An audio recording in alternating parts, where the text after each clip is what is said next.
Chers amis, bonjour. On espère que vous allez tous bien sous les regards bénis de Dieu. On sait que Dieu nous répond par des différentes manières à travers nos prières. Il nous entend et il nous répond. Cette semaine, le pasteur Naïdou va nous proposer 5 réponses que Dieu nous donne. Personne n'aime qu'on lui dise non. L'une des choses les plus difficiles en tant que parent, c'est de dire non à ses enfants. On veut que nos enfants soient heureux, on veut les voir sourire, mais parfois on est conscient qu'on doit leur dire non, même s'ils ne veulent pas l'entendre. Et justement, nous allons voir justement aujourd'hui que Dieu répond toujours à la prière, mais peut-être pas de la manière que nous attendons. Et nous voyons justement aujourd'hui, la première façon dont Dieu nous répond, c'est non. Quand Dieu dit non. C'est pas évident, parce que dans ces temps de crise, on peut imaginer que beaucoup de prières montent à Dieu en ce moment. Combien de prières montent à Dieu pour demander la guérison, pour demander qu'une personne réussisse à s'en sortir, qu'elle trouve des solutions par rapport à sa situation financière précaire. Mais Dieu dit parfois oui, et d'autres fois il dit non. Et c'est pas évident, comme pour les enfants, de l'accepter. Nous ne devons pas pour autant nous décourager et cesser de prier. Pourquoi est-ce que Dieu dit non? Regardons justement dans la Bible et trouvons quelques réponses. La première réponse, c'est le péché. Rappelez-vous, le péché fait opposition à Dieu. Nous devons donc avouer et nous repentir de nos péchés. Le psalmiste déclare dans le psaume 66, le verset 18, « Si j'avais conçu l'iniquité dans mon cœur, le Seigneur ne m'aurait pas exaucé. » Non pas que Dieu soit incapable d'entendre, d'accord? Parce qu'il est omniscient, il est omnipotent, il est partout, mais s'il y a le péché entre moi et lui, eh bien ça maintient une distance. Et ce péché empêche à ce que ma prière trouve une réponse favorable, tout simplement, parce que le péché empêche cette communion avec Dieu. C'est ça ce que Dieu cherche, c'est que nous ayons justement cette communion, cette relation étroite. Et le péché fait opposition, empêche, fait obstacle. Avant d'accorder toute autre demande que nous faisons, Dieu veut que nous traitons du péché, parce que ça rompt notre communion avec lui. Cela ne veut pas dire que vous devez être parfait, que je dois être parfait, que je dois être sans péché, mais je dois prendre conscience de mon état. Je dois me repentir, je dois avouer ce qui ne va pas dans ma vie pour que Dieu puisse m'aider à avancer dans mon cheminement spirituel. La deuxième raison qu'on pourrait dire, c'est que Dieu dit non parce que s'il nous dirait oui, peut-être que ça nous ferait encore plus mal. Vous savez, Dieu n'est pas limité dans le temps. Il n'est pas limité par le temps, par le passé, le présent ou le futur. Il a donc une vision beaucoup plus grande que nous, qui sommes justement limités que dans le présent. Il sait que le non d'aujourd'hui va m'aider dans le futur. C'est souvent après, bien des fois, que nous comprenons « Ah, heureusement que Dieu m'avait dit non. Parce que s'il avait dit oui, eh bien je me serais cassé la figure. » Donc nous devons prendre cela en compte à chaque fois que Dieu nous répond d'une manière négative à nos prières. La troisième chose, c'est que Dieu nous réserve quelque chose de beaucoup plus grand. Marie et Marthe, par exemple, demandaient à Jésus de guérir leur frère Lazare. Mais Dieu avait en tête autre chose. Il avait un plan beaucoup plus grand que cela. C'était la résurrection de Lazare. Dieu cherche toujours à produire en nous la sainteté, la maturité. Il veut nous sanctifier. La quatrième chose, le nom de Dieu n'est pas forcément un rejet de ce que nous sommes, de ce que nous proposons. Mais peut-être il nous propose de nous rediriger vers une autre direction. Lorsque Dieu ferme une porte, ça veut dire aussi indirectement qu'il est en train il va ouvrir une autre porte. Le nom de Dieu aujourd'hui est un oui à autre chose. 2 Samuel, le chapitre 7, nous rappelle que Dieu a dit non au désir de David de construire un temple. On peut se dire pourquoi, mais Dieu avait autre chose en tête, et il avait quelque chose de beaucoup plus grand. Cinquièmement, le nom de Dieu n'est pas une punition. Faisons attention à cela. C'est une préparation.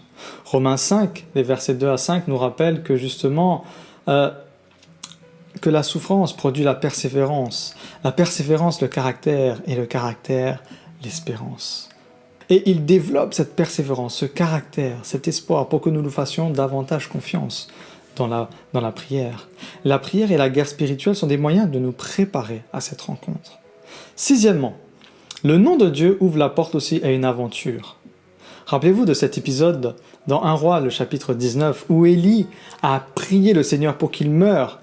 Élie disait « Seigneur, j'en ai marre, j'en ai assez, prends ma vie. » Mais Dieu lui dit quoi? « Non!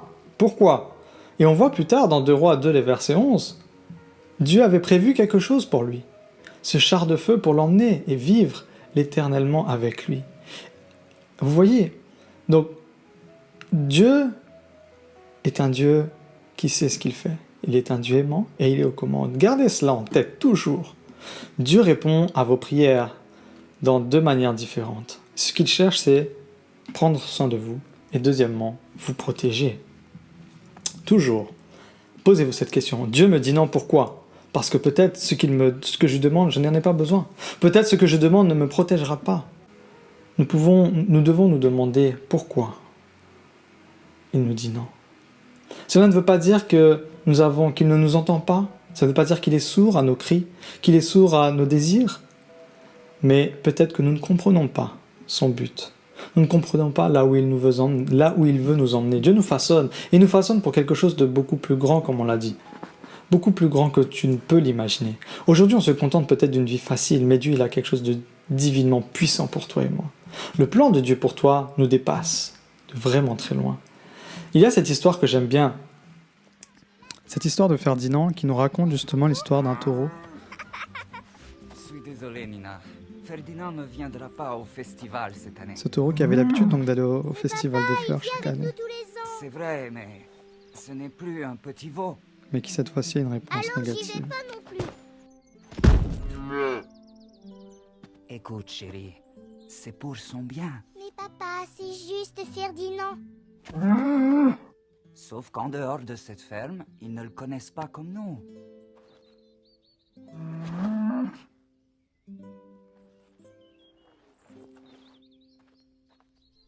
Je suis désolée, mon beau. Je vais te rapporter le plus beau bouquet en ville, c'est promis, ok?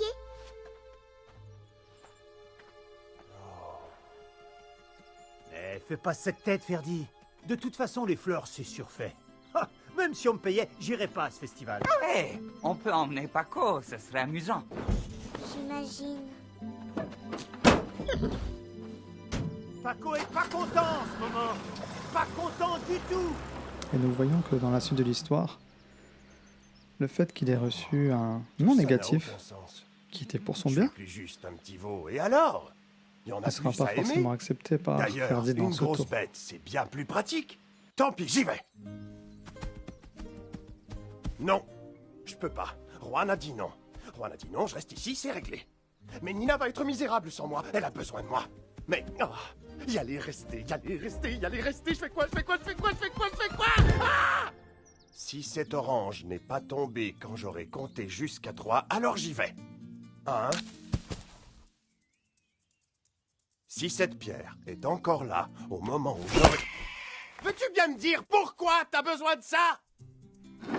Ok. Si cet œuf a pas éclos à 10, j'y vais. 1, 2, 3, 4, 5, 6, 7, 8, 9, 10. Oh, il a pas éclos. Festival des fleurs, attention, j'arrive. Nous aussi, en tant qu'enfants de Dieu, nous agissons parfois comme des enfants, comme ce taureau. Et nous cherchons à changer le non en oui. Mais après, qu'est-ce qui se passe? On se casse la figure. Le taureau Ferdinand, dans cette histoire, va être séparé de sa famille. Il va vivre des choses difficiles. Mais s'il avait écouté, il aurait épargné ce type d'expérience. Vous devez vous rappeler le BAPB, quand Dieu vous dit non. Bonté. Dieu est bon. God is good. Toujours. C'est dans sa nature. Nous devons nous rappeler que Dieu est bon en toutes choses. Deuxièmement, Dieu est Dieu. Moi, je suis une créature. Ok? Je suis un enfant de Dieu. Je ne suis pas Dieu. N'oubliez pas cette chose très importante. Si aujourd'hui, nous avions le contrôle total de notre vie, ce serait la folie, ce serait la zizanie, ce serait l'anarchie partout. Il y a des choses qui nous dépassent en tant qu'enfants. C'est pour ça que nous sommes enfants de Dieu. Nous ne sommes pas Dieu. Nous ne comprenons pas tout comme les enfants. Mais Dieu, lui, étant donné qu'il est un parent, qu'il est Dieu, il sait ce qu'il fait. Donc faisons-lui confiance à son autorité. Rappelons-nous aussi de la promesse, de toutes ces promesses dans la parole. Il nous a dit dans Ésaïe 43, le verset 2, que lorsque tu traverseras les eaux, je serai avec toi. Quand tu traverseras les fleuves, ils ne t'envahiront pas. Et lorsque tu traverseras le feu, il ne te brûlera pas. Ok? Rappelez-vous le but. 4e chose. Les épreuves ne sont pas des punitions. bien que souvent que nous le ressentons comme tel, mais ce sont des occasions que Dieu nous donne pour grandir. Même lorsque Dieu dit non à notre prière, cela ne veut pas dire qu'il n'y a pas de bénédiction en réponse à la prière. Au contraire, le non peut être une bénédiction pour moi.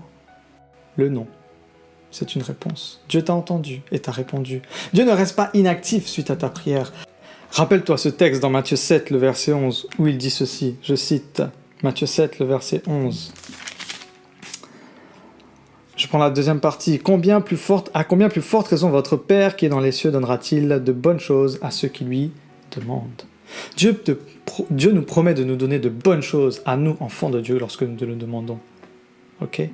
Le non de Dieu à nos prières est toujours un oui à son dessein providentiel, à son plan. Nous pouvons nous assurer qu'il nous entend, qu'il se soucie de nous et qu'il est toujours au travail. Il ne nous oublie pas, il ne nous abandonne pas, parce que lorsqu'il nous dit non, il nous dit oui à ce plan divin. Lorsqu'un rêve meurt, ça ne veut pas dire que le plan de Dieu meurt aussi. Donc ne te décourage pas quand Dieu te dit non. Cela n'est peut-être que temporaire. Et même si cela n'est pas le cas, fais-lui confiance à sa sagesse. Fais-lui confiance car il est bon et il te donnera le meilleur. C'est la promesse de Dieu dans ce texte, que Dieu te donnera des bonnes choses. Que Dieu te bénisse et qu'il te garde. Dans la vie de tous les jours, le non est toujours pris négativement et des fois ça nous frustre.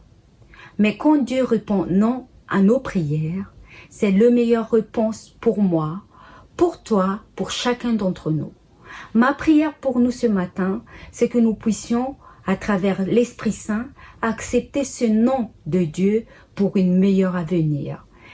Demain, on va continuer dans le même thème, comment Dieu répond à nos prières. Donc, je vous donne rendez-vous à demain et bonne journée à tous. Au revoir.